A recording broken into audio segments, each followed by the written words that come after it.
O Brasil Paralelo veio para ficar. O Congresso Brasil Paralelo já é o maior congresso online da história do país.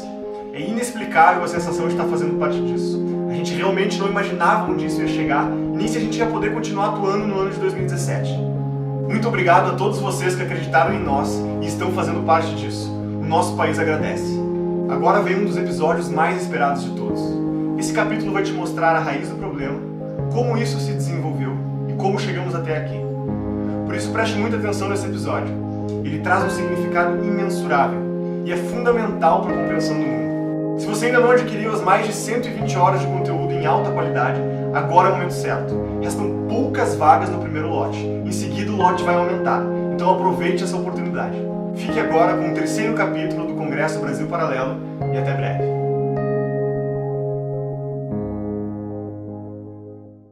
Fernando Henrique Cardoso.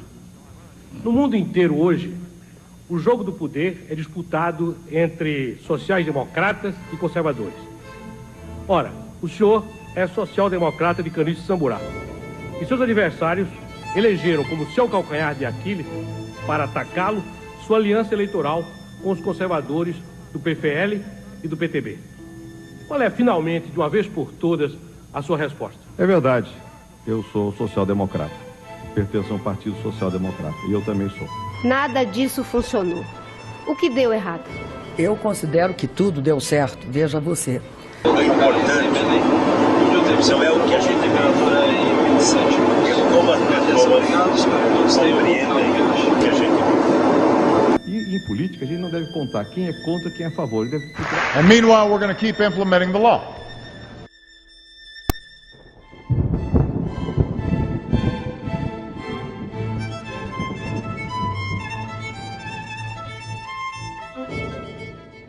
E quais foram as ideias que tanto mudaram o mundo no século XX? Que ideias nos trouxeram até aqui?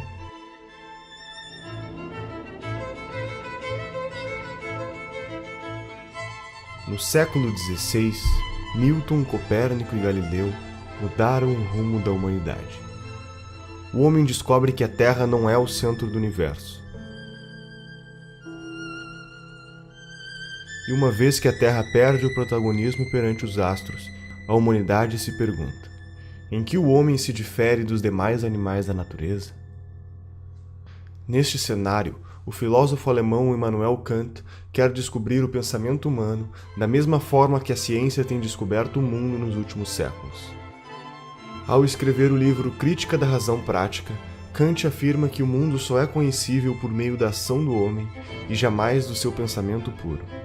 Friedrich Hegel, influenciado pelo pensamento de Kant, propõe que além do homem só poder conhecer o mundo por meio de suas ações, quando cogita agir, cria um simulador dentro de si que testa o resultado das opções que pode tomar.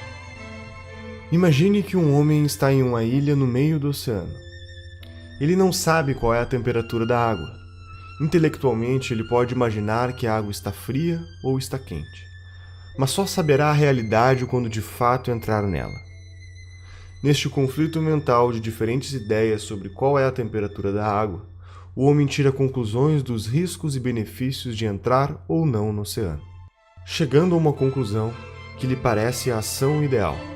Todo este pensamento dá base para a teoria chamada dialética histórica, onde o ser humano cria uma tese e em seguida uma antítese, e como consequência deste conflito entre as duas, conclui uma síntese. Segundo Hegel, a história se moveria com esta linearidade da dialética histórica. Hegel teve um aluno chamado Ludwig Feuerbach, defensor da ideia de que neste processo de dialética histórica, o homem criou Deus como uma forma de se autoconhecer.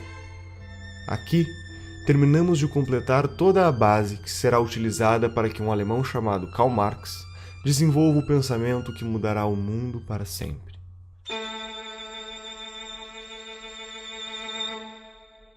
Karl Marx estudou Hegel por 10 anos, tempo suficiente para se convencer da dialética histórica e consagrar o sentido da criação de Deus proposto por Feuerbach.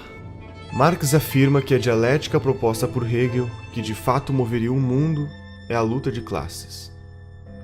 Aristocráticos contra plebeus, senhores feudais contra camponeses, burgueses contra proletários.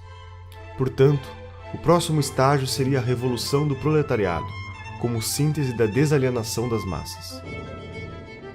O trabalho de Karl Marx alcançou os ouvidos de um senhor chamado Moses Hess, que o apresentou para Friedrich Engels para que juntos publicassem um manifesto comunista, alertando os proletários de que eles deveriam se rebelar e protagonizar uma revolução que iria destruir o que Marx tinha dado o nome de capitalismo, com o objetivo de chegar na utopia do ápice da humanidade. Marx e Engels fundaram diversos movimentos comunistas nacionais e internacionais, que serviam para cooptar operários, formar sindicatos e organizar greves por meio da propagação da consciência revolucionária.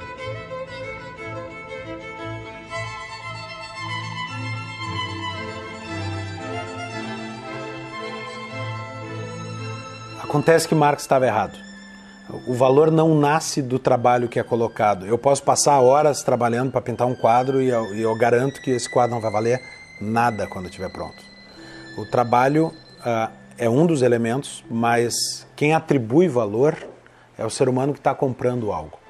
As coisas não têm um valor em si, o ser humano atribui valor a elas. Um copo d'água tem um determinado valor em Porto Alegre ou em São Paulo e tem outro valor no deserto do Saara. Porque nós atribuímos um valor diferente para as coisas. A teoria do valor trabalho está errada e ela foi desmentida pelos austríacos, começou na escola austríaca com Karl Menger, a demonstração de que essa ideia de valor trabalho é economicamente falsa. E sendo economicamente falsa, todo o resto do marxismo que está sustentado nessa ideia deveria ter caído por terra. E por que é que não caiu por terra? Porque aos marxistas, talvez não a Marx, mas aos marxistas, pouco interessa a verdade científica do que disse Marx. Interessa mais a teoria da revolução, que derivou de um erro. Agora o pessoal pensa que o movimento comunista se define por uma ideologia. Eu digo que vocês estão loucos. Nasceram ontem, não estudaram nada, absolutamente nada. O movimento comunista já trocou de ideologia 1 bilhão de vezes. Se você ver, Karl Marx começa dizendo que o movimento socialista é a expressão do interesse objetivo do proletariado. Passados 100 e poucos anos, o teórico novo do movimento comunista, Ernesto Laclau, diz o seguinte: a propaganda do partido cria a classe social que ele em seguida vai representar. Eu digo, é teoria inversa, mas ela continua com o mesmo nome, continua sendo marxismo. Isto é próprio do pensamento dialético, converter-se no seu contrário quantas vezes for necessário. O comunismo não é uma ideologia de maneira alguma, o comunismo é uma cultura. É quando suas ideias florescem entre os jovens russos e o que parecia apenas uma ideologia transforma-se no que será o maior genocídio da história da existência humana. Vladimir Lenin tinha 17 anos quando seu irmão tenta explodir a carroça do czar russo, Alexandre III, como forma de protesto de um grupo terrorista do qual ele fazia parte. Seu irmão falha e é condenado à morte. A partir deste momento, Lenin intensifica sua vida política por meio dos estudos de direito, até que conhece a obra de Marx e Engels, nos livros Manifesto Comunista e O Capital. Lenin foi se tornando cada vez mais radical e, nos meados da Primeira Guerra Mundial, entende que é a oportunidade perfeita para antecipar a Revolução Proletária por meio da revolta armada. Em outubro de 1917, Lenin cria o primeiro país comunista da história.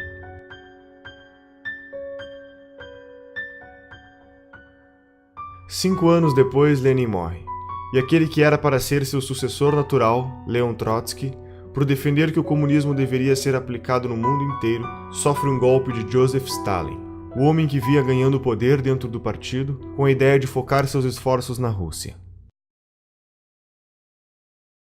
Stalin só desocupará o governo depois de 30 anos, deixando para trás mais de 20 milhões de pessoas mortas.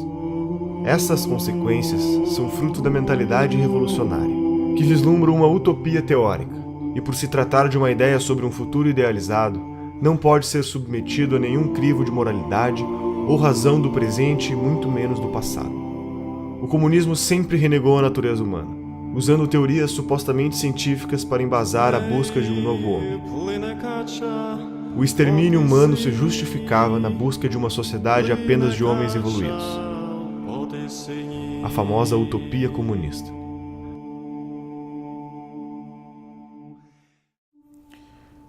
O nível de psicopatia de Stalin pode ser medido pelo que ele fez com a Ucrânia, né? Entre 32 e 33, o país que fazia parte, então, né, da União Soviética foi cercado.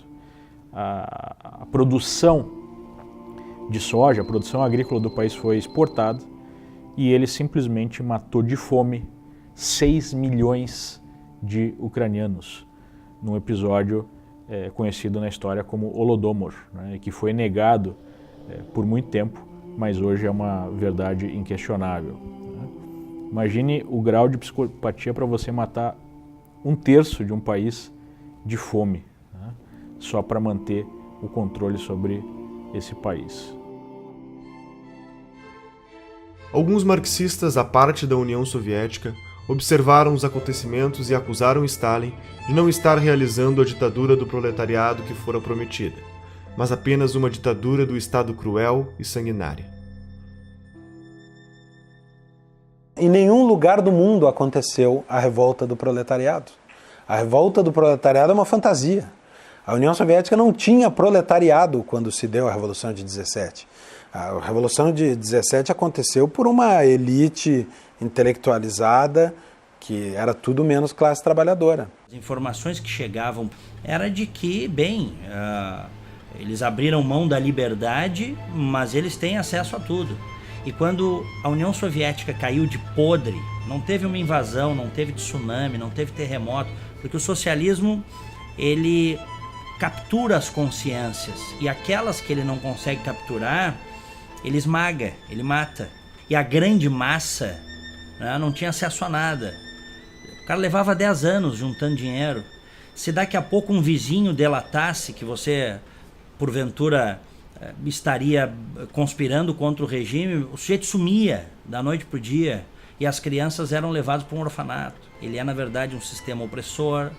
O socialismo, o comunismo é um sistema arcaico, violento, assassino, né? E que, sobretudo, impede as pessoas de exercerem um direito fundamental, que é a liberdade, né? Os dois direitos principais do indivíduo, do ser humano, é a vida e a liberdade. O socialismo, o comunismo suprime isso. Obviamente que a visão stalinista já tinha dado frutos. Nós tínhamos na China já a mesma forma de governo através da ação do Mao Tse-tung, que talvez matou mais pessoas do que o próprio Stalin, né? Dependendo aí da fonte histórica, a gente fala de 40 a 80 milhões de mortos só na China. Ou seja, o vírus stalinista já tinha se disseminado. As subdivisões do pensamento comunista começam a ganhar força. O grande erro de todos os sovietólogos americanos durante 60 anos foi acreditar que o movimento comunista era um braço da União Soviética, quando não é. A União Soviética é um órgão dentro do movimento comunista internacional.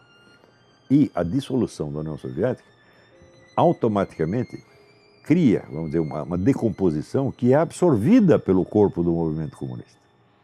Revigora o movimento comunista, né? É como você amputar um órgão doente e você fortalece o resto do corpo, né? O movimento comunista nunca dependeu da União Soviética. Ele se alimentou dela enquanto pode. Basicamente, a coisa é essa. A União Soviética foi um órgão do movimento comunista e não o movimento comunista. Por que os caras estudavam assim? É muito simples. Quem estudava isso? Os sovietólogos eram funcionários do governo americano. Eles não eram funcionários de um partido, né? De um movimento internacional, como os comunistas. Então, eles olhavam tudo do ponto de vista do conflito entre estados. Não é isso?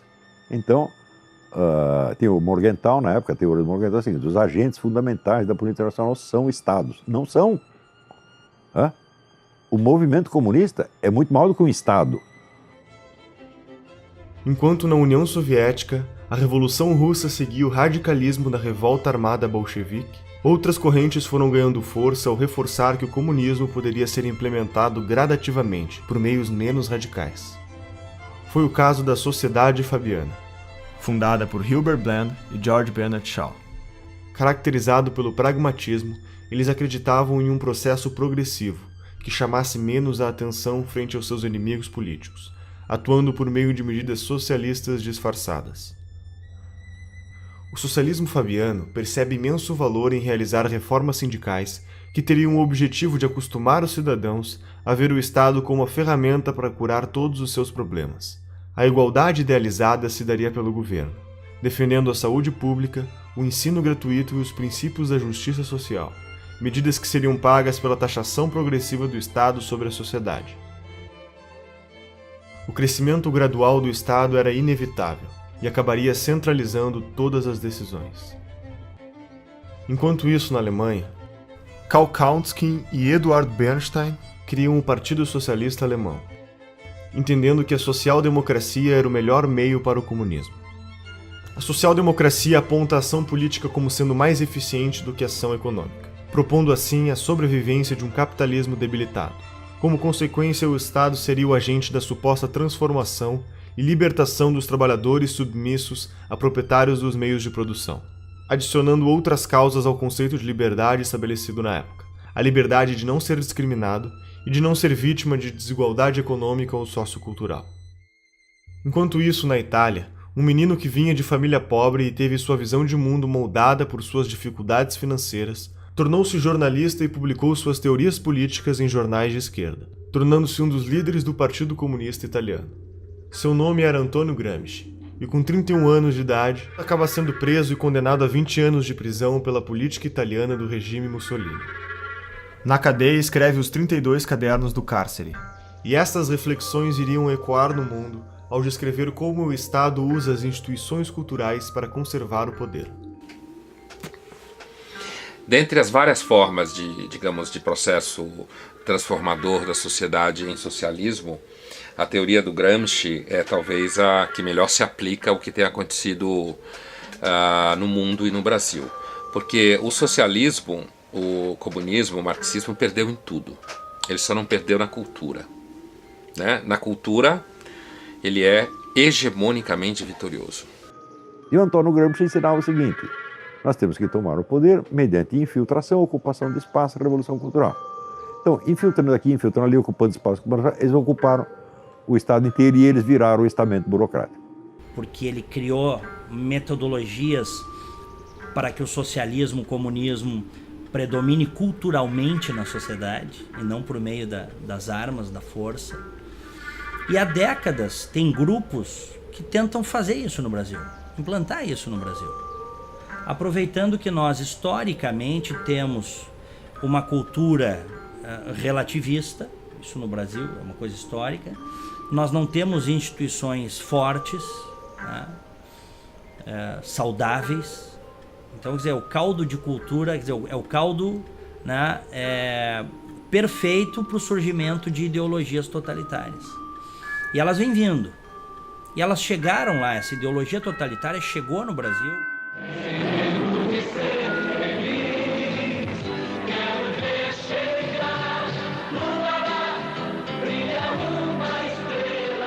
Para Gramsci, uma ditadura sem hegemonia cultural jamais resistiria por muito tempo, e este era o problema do regime stalinista, pois todos os aspectos culturais da sociedade, sua filosofia e sua literatura, formariam a superestrutura da sociedade que também devia ser derrubada.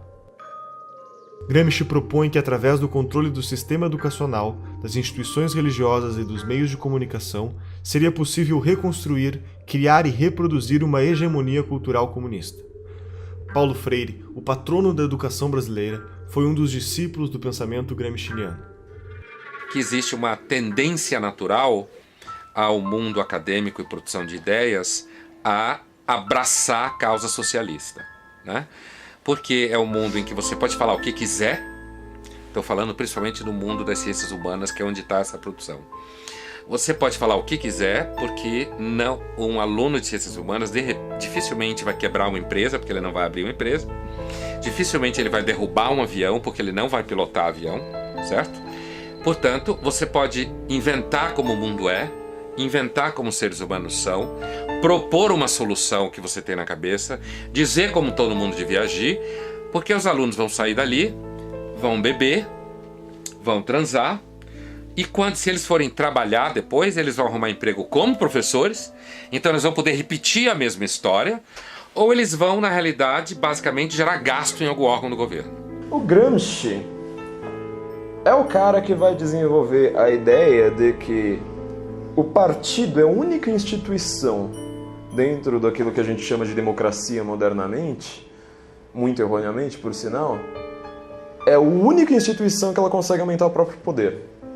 O judiciário não consegue, sei lá, você sendo chefe do executivo, geralmente você não consegue, você precisa fazer isso tudo de dentro de um partido, você não faz aquilo ali sozinho, você precisa da estrutura partidária para isso.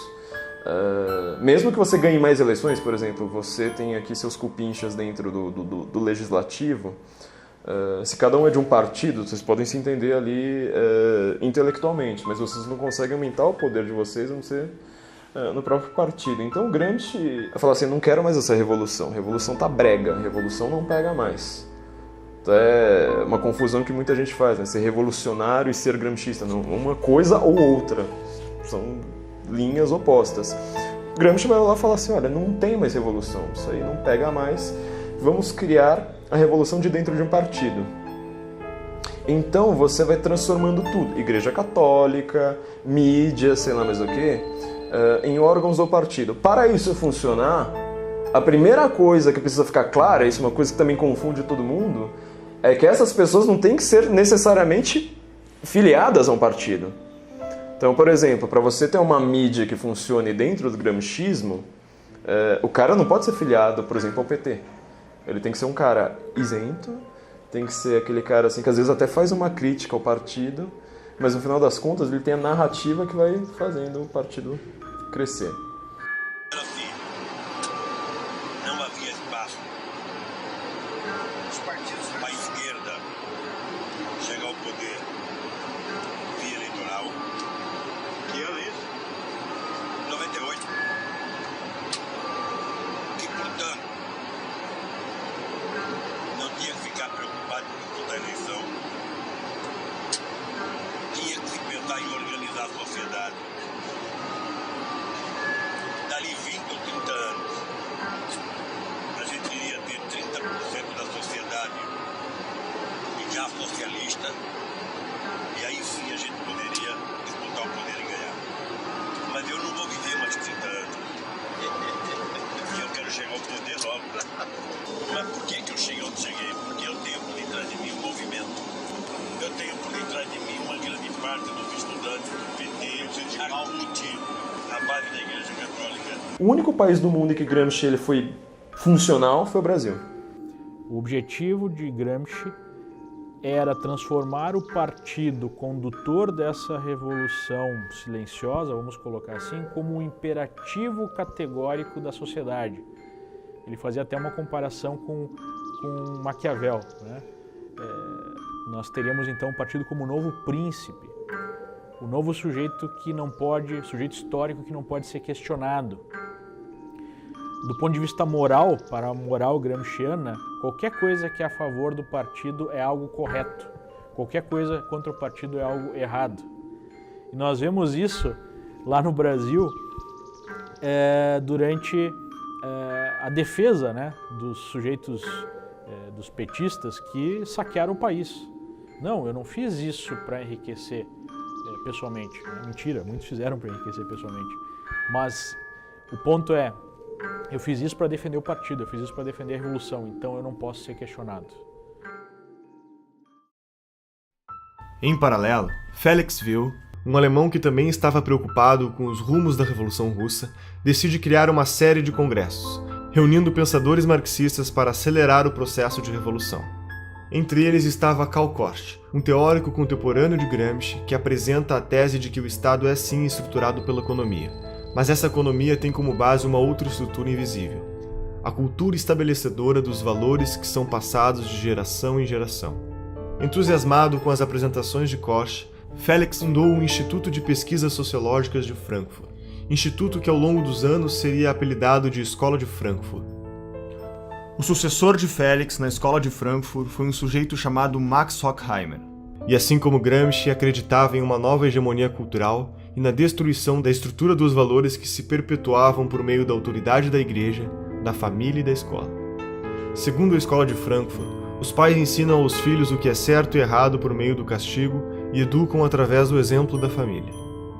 A igreja estabelece os dogmas morais que condicionam a ação do homem e a escola condiciona o comportamento por meio do ensino.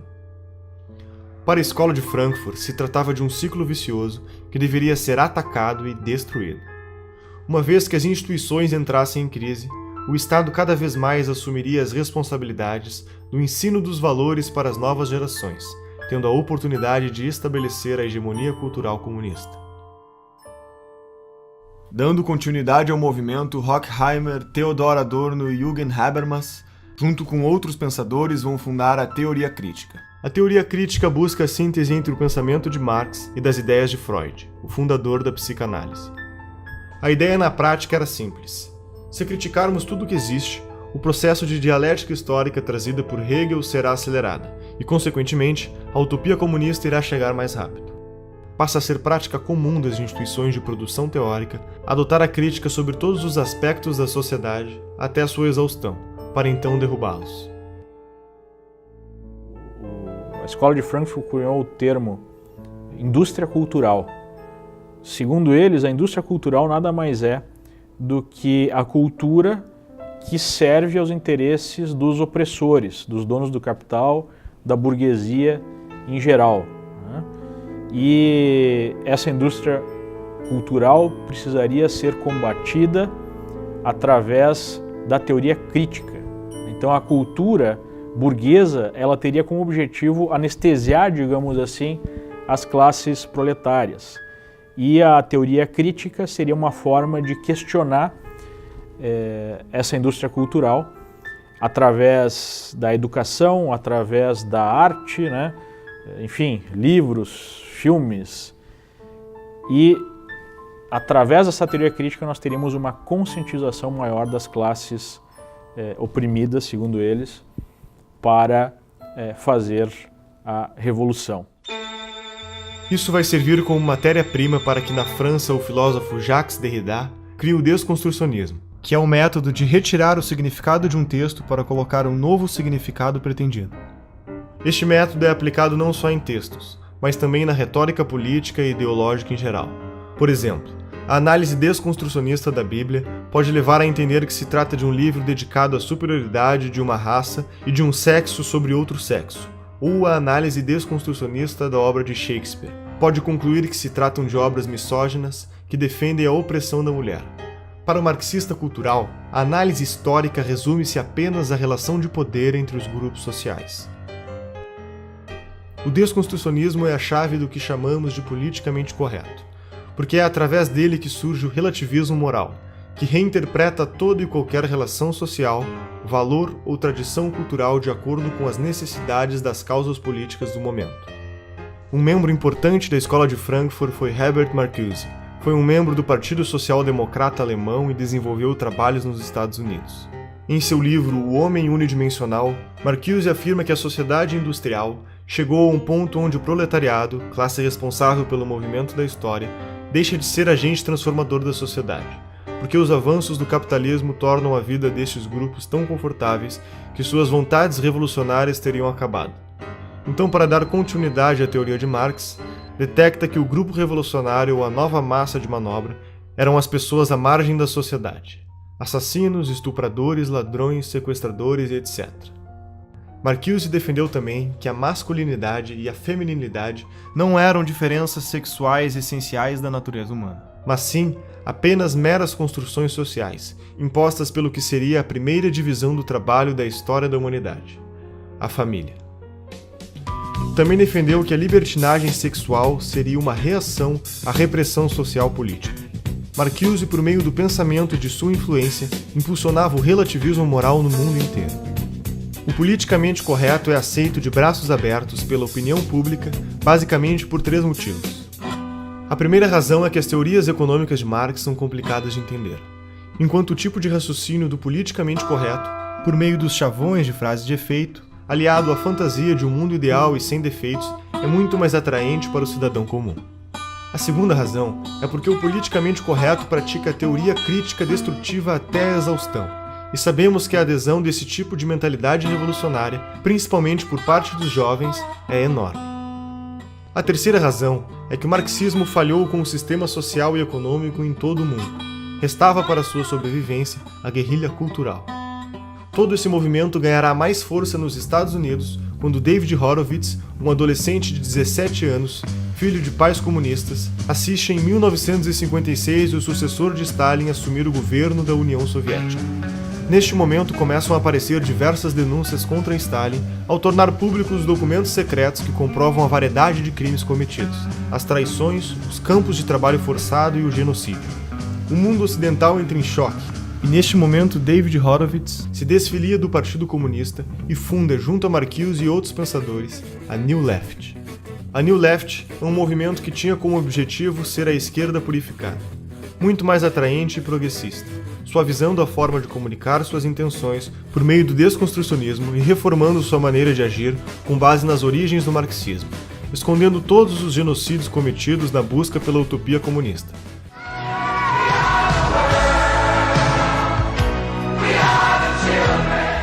Começava um novo processo de reciclagem da comunicação comunista. Abraçando a contracultura dos anos 60, o movimento hippie, a libertação das drogas, a libertinagem sexual e o aborto, trabalhando com slogans simples e publicitários, como "Faça amor, não faça guerra". Em 1970, Horowitz é apresentado para o líder do movimento Panteras Negras, Huey Newton, quando começa a arrecadar recursos financeiros para este movimento.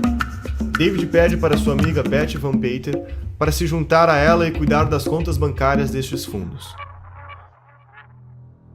O corpo de Betty é encontrado boiando na Baía de São Francisco.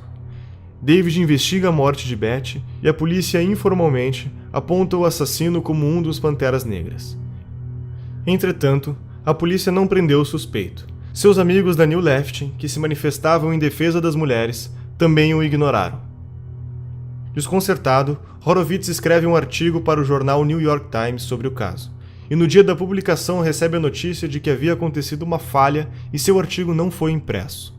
Incapaz de explicar a morte de sua amiga, David entra em uma crise existencial perante a sua ideologia marxista. Horowitz foi afastado da New Left por seus companheiros, que consideraram traição o fato do mesmo sugerir que o assassinato havia sido realizado por um membro dos Panteras Negras. Uma década depois, após este fato, David volta a escrever e denuncia como funciona o sistema de guerra política em que participou e ajudou a criar, tornando-se um defensor declarado do conservadorismo. Ever since I came into the right and observed the political scene from a different vantage, it's always impressed me that whenever I see or usually see a conservative and a leftist or a progressive or a Democrat and a Republican squaring off, it's something like Godzilla versus Bambi. They call us racists, sexists, homophobes, imperialists, and we call them liberals. What are these people liberal about except hard drugs and sex and spending other people's money?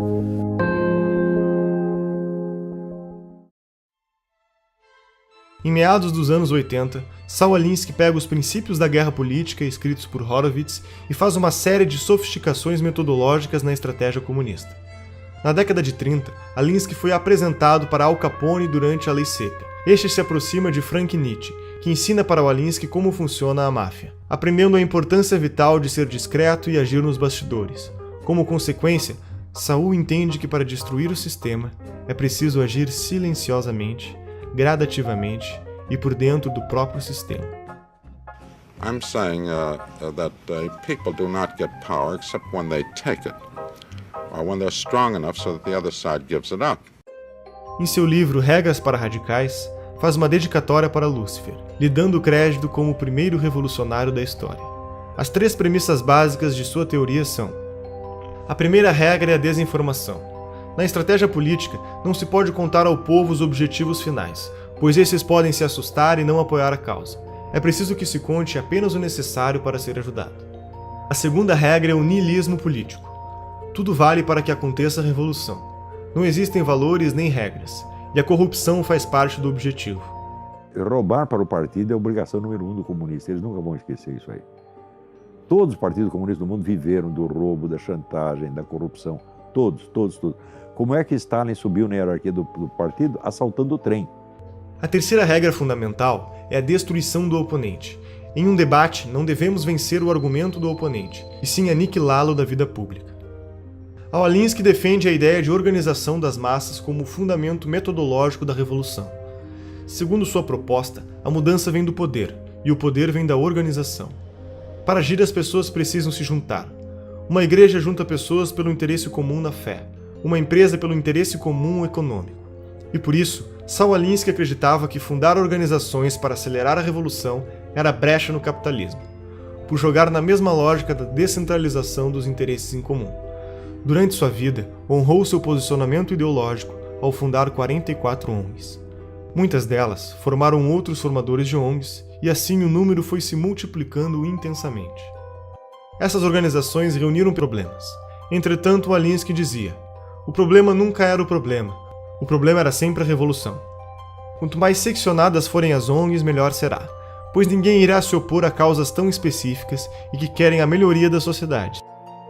Cada ONG representava um bloco de votos, unidos por suas causas e detentores de um potencial de lobby político. As ONGs viraram instrumentos de manobra política e passariam desapercebidas.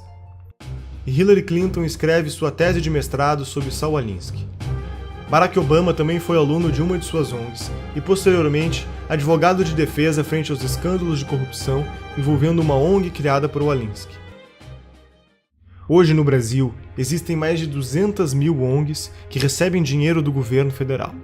Entre 1999 e 2006, mais de 15 bilhões de reais foram entregues a essas organizações.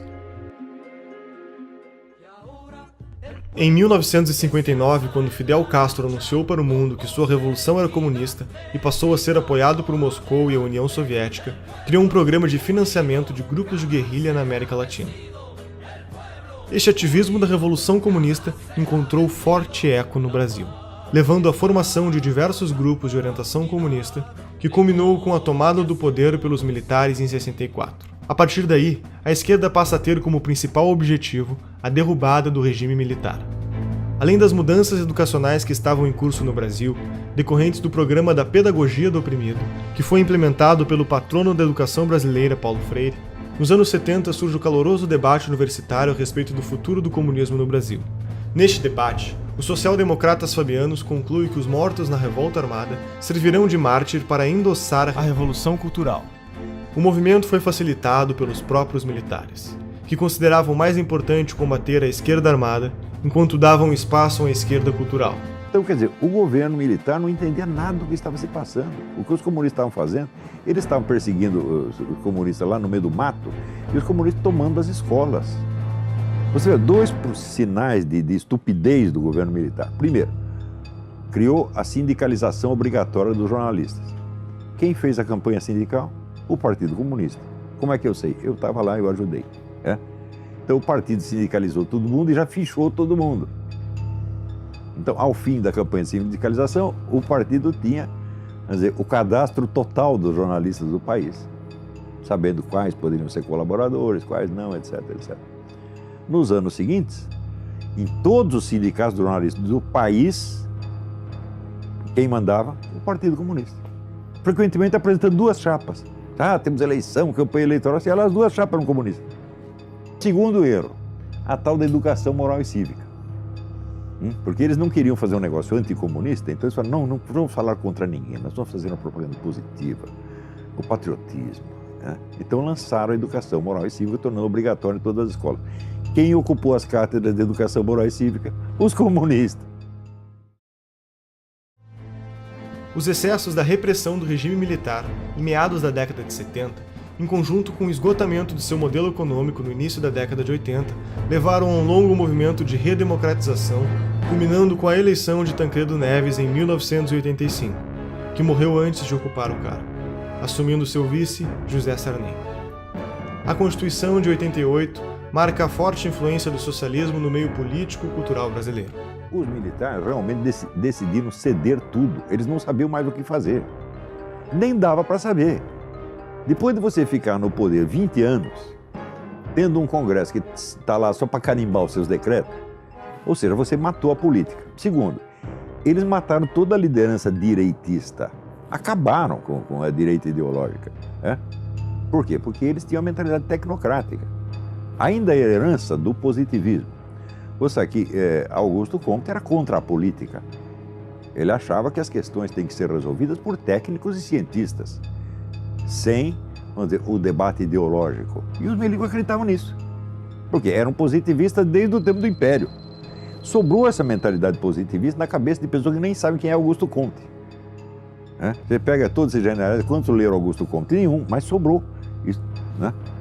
Com essa mentalidade tecnocrática positivista, eles achavam que tinha que reprimir toda a atividade política e transformaram os políticos em simples office boys.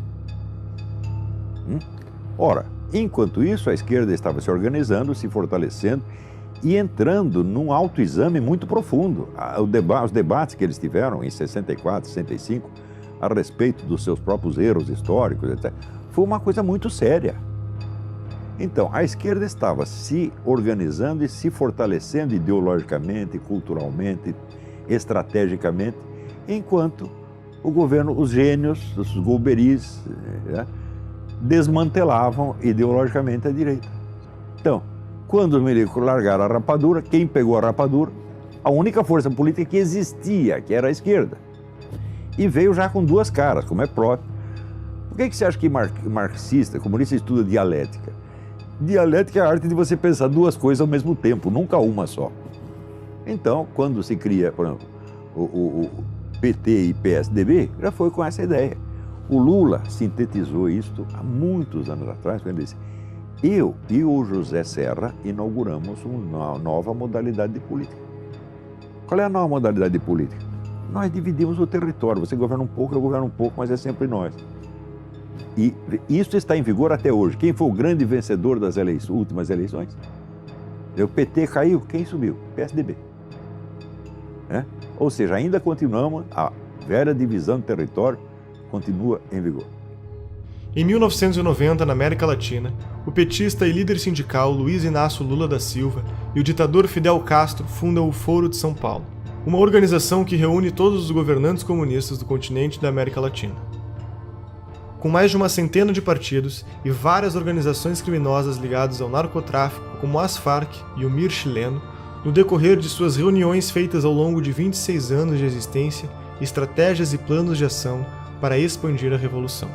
O Foro de São Paulo é a organização que articula a estratégia internacional socialista. Em 1994, o Partido Social Democrata Brasileiro elege Fernando Henrique Cardoso como presidente, que começará um amplo programa de incentivo às políticas estatais. O processo fabiano se deu com sucesso ao longo dos 8 anos do governo FHC que precederam a era lulopetista e o governo Dilma. O Brasil estava a caminho da utopia.